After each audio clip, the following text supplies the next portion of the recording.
She stood at the edge of the ballroom, her gloved hands clasped so tightly that the delicate lace bit into her skin, and watched her husband dance with Lady Caroline Westwood.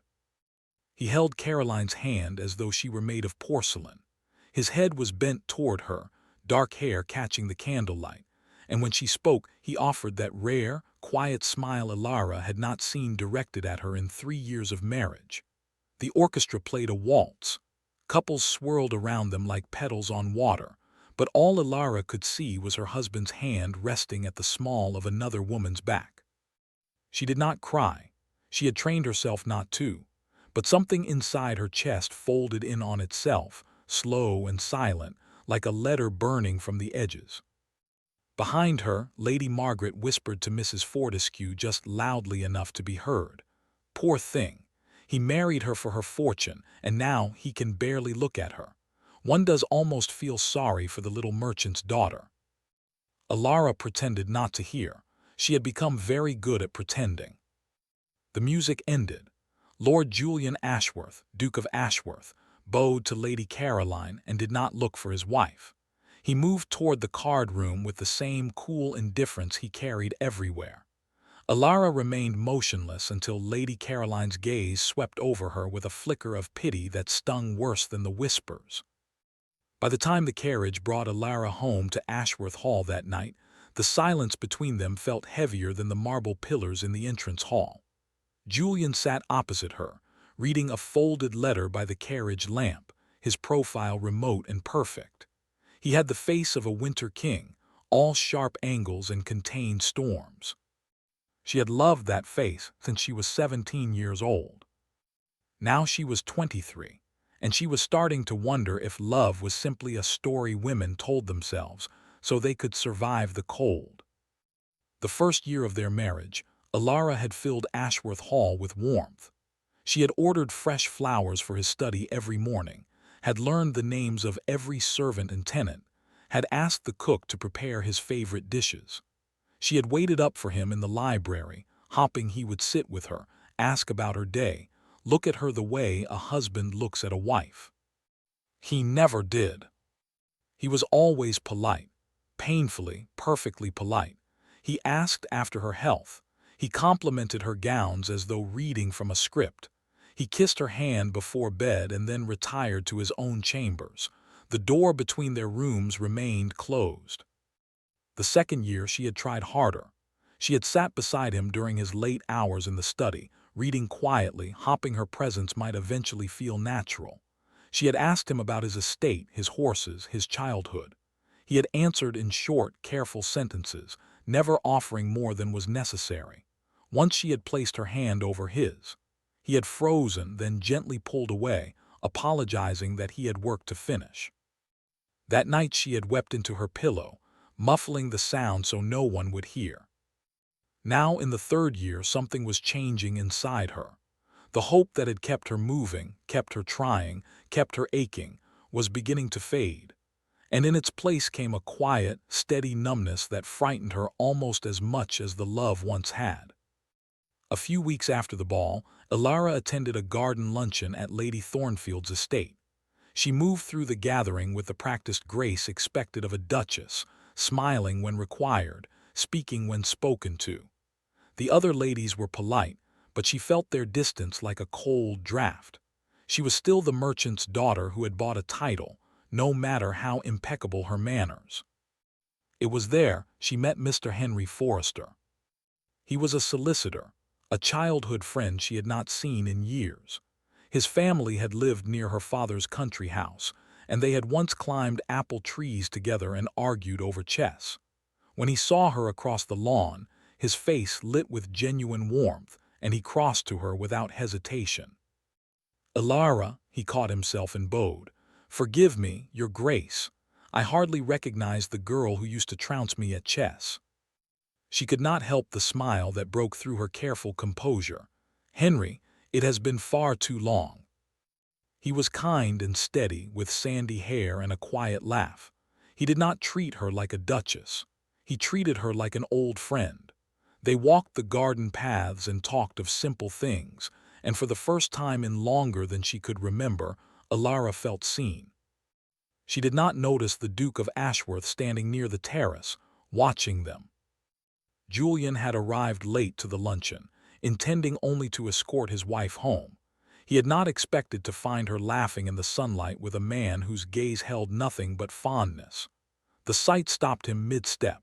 Something unfamiliar tightened in his chest, something sharp and possessive that he had no right to feel. He did not approach. He turned and walked back to his carriage, and later that evening, when Alara returned home with color still lingering in her cheeks, he said nothing. But he noticed. He noticed that she no longer lingered outside his study door. He noticed that she stopped leaving small notes on his desk. He noticed that the flowers in the hall were changed less often, because she was spending her mornings elsewhere. Alara had begun visiting the tenant cottages at the far edge of the estate. She brought baskets of food and medicine, listened to the farmers' wives, played with their children. The work was simple and good, and it filled the hollow space inside her with something other than longing. She started keeping ledgers of the tenants' needs, proposing small improvements to the steward. She found purpose in usefulness. When she told Julian about the leaking roofs in the east cottages, he stared at her for a long moment, as if seeing a stranger. "You have been visiting the tenants alone?" he asked. "Yes, they are my people too." He opened his mouth, then closed it. Something flickered in his gray eyes, but he only nodded. "I will speak to the steward." That was all. It was always all. Henry Forrester's visits became a quiet thread in the fabric of her weeks. He had legal business with several families in the county, and he often stopped at Ashworth Hall to pay his respects. The first time he called, Julian received him in the drawing room with icy courtesy before excusing himself. The second time, Julian did not appear at all. The third time, he watched from the library window as Henry handed Alara a book she had once mentioned in passing, and her smile was so bright it hurt to see. That evening, Julian found her in the music room, her fingers resting motionless on the piano keys. She was not playing. She was simply sitting, staring at nothing.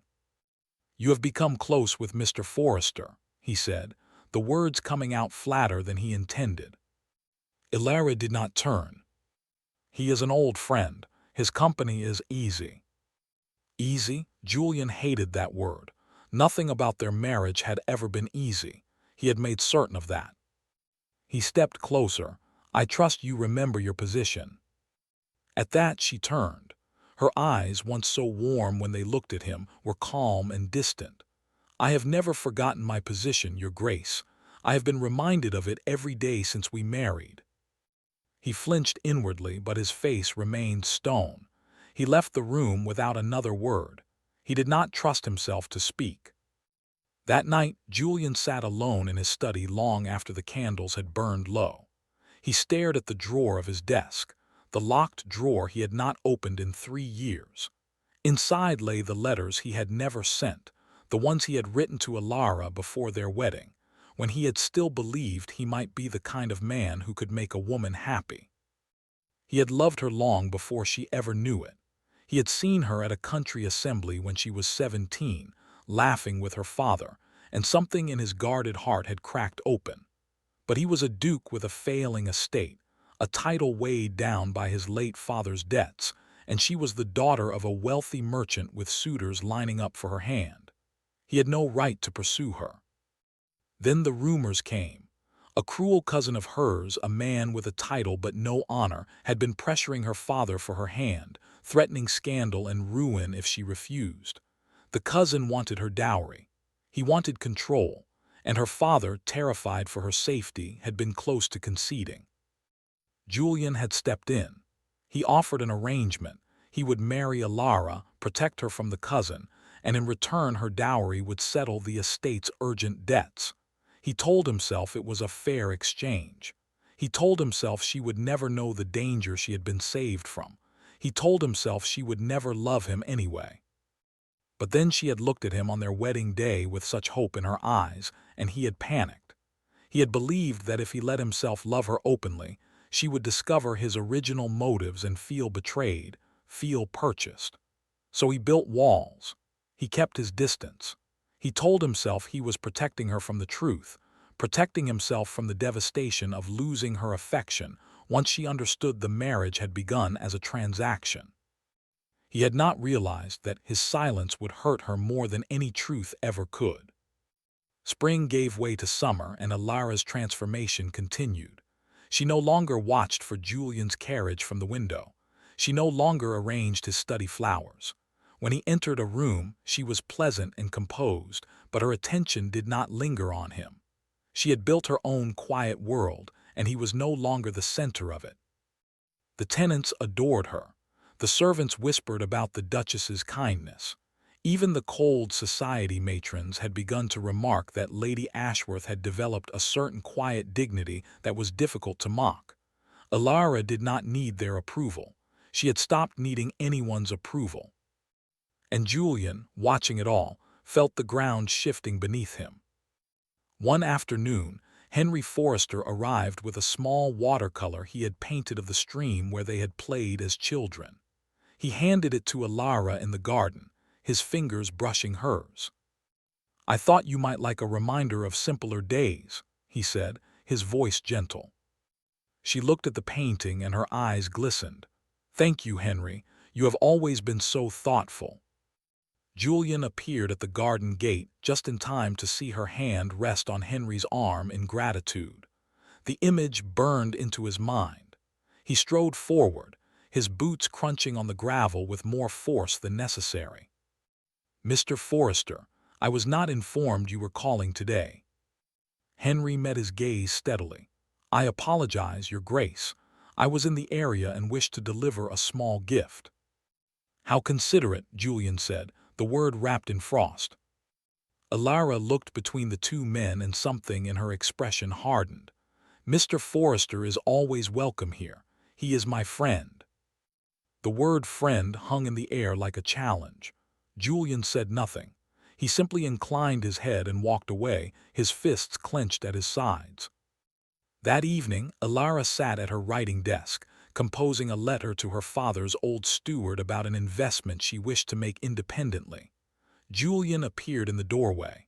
He watched her for a long moment, the quill scratching, her brow furrowed in concentration. She had never looked more beautiful, nor more unreachable. "Ilara." She looked up, surprised. He rarely used her name without her title. "Do you love him?" The question escaped before he could stop it, raw and unguarded. She set the quill down carefully. "I do not know what you are asking." "Mr. Forrester, do you love him?" She rose from her chair, and for the first time in years she looked at him not with longing or hurt, but with a quiet, steady sorrow that cut deeper than any blade. What would it matter, Julian? Love has never been a consideration in this marriage. He stepped toward her. "It matters to me." "Does it?" Her voice was soft, not angry, just tired. "You have spent 3 years showing me that my presence is endured, not desired. You have never once said you cared for me. You leave rooms when I enter. You dance with other women while I stand alone. And now, because another man offers me friendship, suddenly it matters." "I never meant to hurt you." The words felt pathetically small. "No," she said, "you simply never thought of me at all." She left the room, and Julian stood motionless, her words echoing like a verdict. The days that followed were agonizing. Ilara was never unkind, never cold. She was simply absent, even when she was beside him.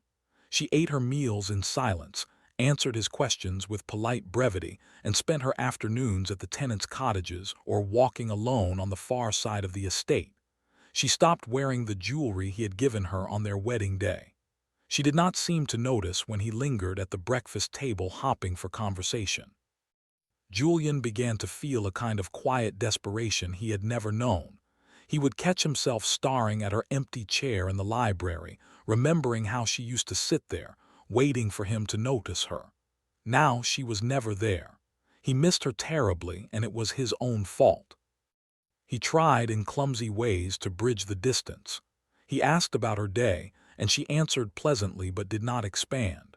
He complimented a new gown, and she thanked him without the blush she once would have worn. He even asked if she would like to accompany him to inspect the new drainage in the West Fields, a task he had always done alone. She declined, saying she had promised to visit a tenant's sick child. Every small rejection piled onto his guilt like stones on a grave. Then came the day of the Ashworth Summer Fete, an annual event where the villagers and gentry gathered on the estate grounds. Julian arrived late from a business meeting and found Alara standing with Henry Forrester near the maypole, their heads bent together in conversation. She was laughing. She looked lighter than she had in years. The jealousy that surged through him was like a physical blow. He crossed the lawn before he could think. "Duchess," he said, his tone sharper than intended, "a word." Alara looked at him, and for a moment something flickered in her eyes, something almost like hope, but then it died. "Can it wait, Your Grace? The children's race is about to begin." "Now." She excused herself from Henry and followed Julian to the shade of an old oak. He faced her, struggling to contain the emotion clawing at his throat. "I cannot bear this," he said. "Bear what?" "This distance, this silence. I know I caused it. I know I deserve it, but watching you with him, it is undoing me." Alara studied him, and he saw the tears she was fighting to hold back. "You only notice me when someone else does. That is not love, Julian. That is pride." He reached for her hand, and she let him take it, but her fingers remained limp. "Please," he said, the word cracking, "give me a chance to make this right." "I gave you 3 years of chances." She withdrew her hand. "I cannot keep giving you pieces of myself when you never offered me anything in return. I am tired, Julian. I am so tired." She walked back toward the fete, her shoulders straight, and Julian stood beneath the oak, shattered. That night a violent summer storm swept across the county. The wind howled, and rain lashed the windows of Ashworth Hall. Alara was in the parlor when she heard the frantic knocking at the front door. A tenant farmer burst inside, drenched and wild-eyed. "Your Grace, it's the East Cottages, the stream's flooding. The children are trapped." Alara did not hesitate. She grabbed her cloak and called for the steward, issuing orders with a calm authority that stunned the servants. She was halfway to the stables when Julian caught her arm. "You cannot go out there. It is too dangerous. There are families in danger. I will not sit here while they suffer." She pulled free and mounted a horse, and before he could stop her, she was riding into the storm. Julian followed, his heart pounding with a terror he had never felt, not for himself but for her. The rain blinded him. The wind tore at his coat, but he kept riding, chasing the flash of her cloak through the darkness. They found the cottages with water already lapping at the doorsteps. Alara was in the mud, helping a mother carry her children to higher ground, her voice steady and soothing. Julian worked beside her, hauling people to safety, his muscles screaming, his mind fixed on one thing only: keep her safe. When the last family was rescued and the floodwaters began to recede, they stood together in the gray dawn, soaked and exhausted. Alara's hair was plastered to her face, her gown ruined, and there was a streak of mud across her cheek. She had never looked more magnificent. "Alara," he breathed, pulling her to him. "When I saw you ride into the storm, I thought I would lose you. I could not survive that. I could not survive losing you." She looked up at him, trembling. "Why, Julian, why now?" He could not keep the truth locked away any longer. "Because I have loved you since before we ever spoke. Because I married you to protect you from a man who would have destroyed you, and I was too much of a coward to tell you the truth. Because I convinced myself you would hate me if you knew our marriage began as a bargain, and I thought keeping my distance would spare us both pain. But I was wrong. I was so terribly wrong."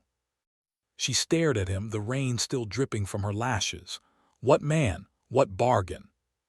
So he told her. He told her about her cousin, about the threats, about the ruin that would have swallowed her if she had been forced into that marriage. He told her about his debts, his pride, his fear. He told her about the letters he had written and never sent, the ones that confessed everything.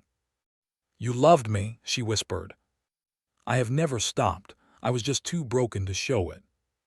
She closed her eyes, and when she opened them again, there were tears mixing with the rain on her cheeks. "All this time, I thought I was not enough. I thought you regretted marrying me. I thought you wished I were someone else. There has never been anyone else. Only you, only ever you." He held her there in the cold mud, the storm breaking around them, and for the first time in 3 years, Alara let herself be held. She did not pull away. She did not armor herself with politeness. She wept, and he held her tighter, murmuring apologies against her hair until her tears slowed. The confession was not the end of the healing. It was the beginning. In the days that followed, Julian brought her the letters from his desk drawer. He sat beside her while she read them, his hands shaking. She read every word, the ones where he wrote about seeing her at that first assembly, the ones where he confessed his fears, the ones where he called her the light in his dark world. She cried again, but this time he cried with her. He began to change in all the ways that mattered. He no longer retreated to his study in the evenings. He sought her out, asking about her day and listening to her answers. He joined her on her visits to the tenants. He learned to speak the small, tender words he had locked away for so long. She did not forgive him overnight. There were still days when she felt the shadow of those lonely years, moments when she doubted. But Julian stayed. He did not run from her silences. He met them with patience and presence, and slowly, so slowly, trust began to bloom again. Henry Forrester remained a friend, but he understood. He saw the way Julian looked at Alara now, as though she were the sun, and he stepped back with grace. "He is a different man," Henry told her quietly one afternoon. "You did that, Alara. You." Summer deepened. The estate thrived under their joint care.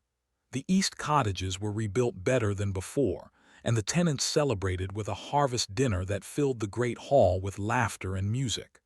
Alara danced with her husband in front of everyone, and when he spun her beneath the chandelier, she saw tears in the eyes of the old housekeeper who had watched her suffer for so long. That night in the garden, Julian took her hands beneath a sky full of stars. "I want to ask you something," he said, his voice rough with emotion. "Will you let me court you, properly, as I should have done from the start? Will you let me win your heart the right way?" She looked at him, this man who had once been a stranger in her own home, now standing before her with all his walls crumbled to dust. "My heart has always been yours," she said. "I just needed to know that yours was mine." He kissed her then, gentle and reverent, a kiss that tasted of salt and hope and new beginnings. They walked back inside hand in hand, and the silence between them was no longer empty. It was full of everything they had finally said, and everything they would spend the rest of their lives learning to say. And in the quiet of Ashworth Hall, where once there had been only distance, there was finally the sound of two hearts beating together, whole at last.